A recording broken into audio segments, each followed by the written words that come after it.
And now, from Tokyo, the world's largest metropolis.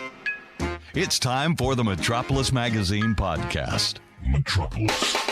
Konnichiwa from Tokyo. You've found the guide to Tokyo. The Metpod. I'm Kamasami Kong, along with Jordan Chung. You found the Metropolis Magazine podcast, number 724, for the weekend of January 8th, 2007. And welcome back. Coming up, we'll be talking with some of the editors, writers, columnists, and contributors of this week's magazine, which is on newsstands now and available free from the front desk of your hotel. And C.B. Liddell will join us for The Last Word. He wrote The Last Word this week. It's all about peaceniks in Japan. And he'll also tell us about a new book he reviewed, which contains erotic haikus.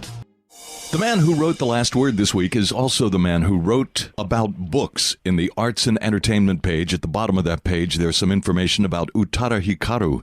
Dan Grunnebaum selected some comments from various people who visited the Metropolis website. But at the top of that page, books, there's one about erotic haikus. And we're on the line right now with the man who wrote this story and who reviewed the book, C.B. Liddell. Hello once again. Yes, hi. Now, this sounds, or it looks like it could have been a very enjoyable job. What do you mean? Well, I kind of like what you wrote here. You said erotic haikus are kind of like using the feather instead of the whole chicken. Yes. Yes. Something that sets our inner imaginations in motion. Mm-hmm. May I read one of the ones you've posted inside the pages, and perhaps you can comment on this? By all means. This one was sent in by Michael McClintock, and it says, and I quote, "Pushing inside until her teeth shine." Yeah, so a lot of different people will take that in different ways. One of the strong points of haiku, it doesn't overstate or overspecify things, and so it leaves quite a large part up to the imagination of the person reading it. And so when you encounter a haiku like that, you probably refer it to your own experiences of various erotic memories or fantasies.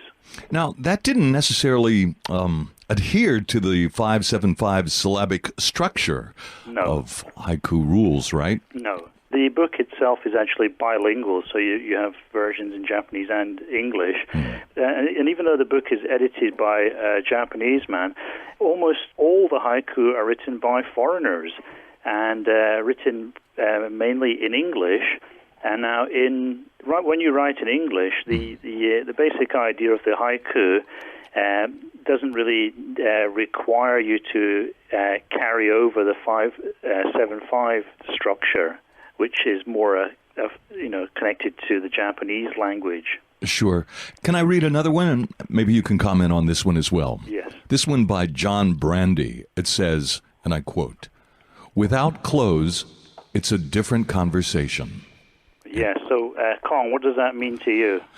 Oh, wow. Well, I would just have to say it's very intimate. I guess it makes me think of some form of intimacy. So like maybe a gear change there. Definitely a gear change. I mean, with clothes on, you talk about one thing, but when the clothes are off, it's more like bedroom pillow talk, I suppose. Yeah, you look silly talking about politics or something with your clothes off, wouldn't you? Sure, or talking about paying the bills or taking out the trash or anything like that. I guess it's as they say, there's a time for love. Let me pick another one here, this one by David Walker, and it says, "She leaves a curled hair on my soap."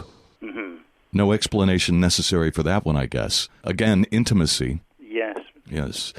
Another one by Dijan, I guess this is Bojovic.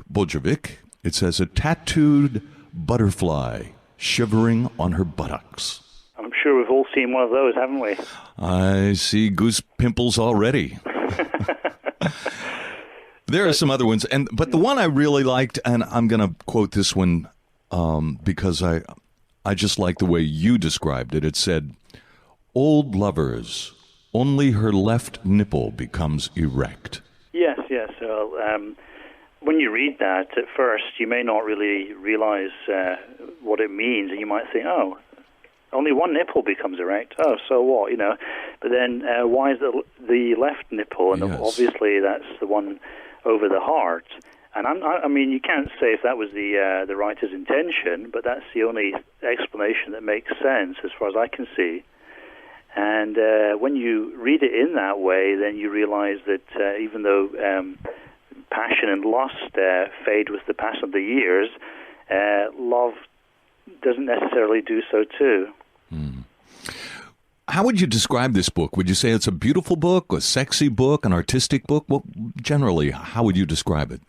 I'd say it's a book that you actually at least half write yourself, because it depends a lot on the reader to get the most out of it. How do you actually listen to the haiku? What associations do they spark off for you?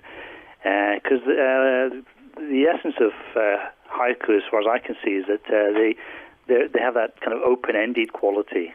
The book is called Erotic Haiku, compiled, edited, and translated into Japanese by Hiroaki Sato. Drawings by Emi Suzuki, Stonebridge Press, 2005, and it costs $9.95, and it was reviewed by the man we're talking with right now, C.B. Liddell. Thank you very much. All right, thank you, Colin. The Metpod.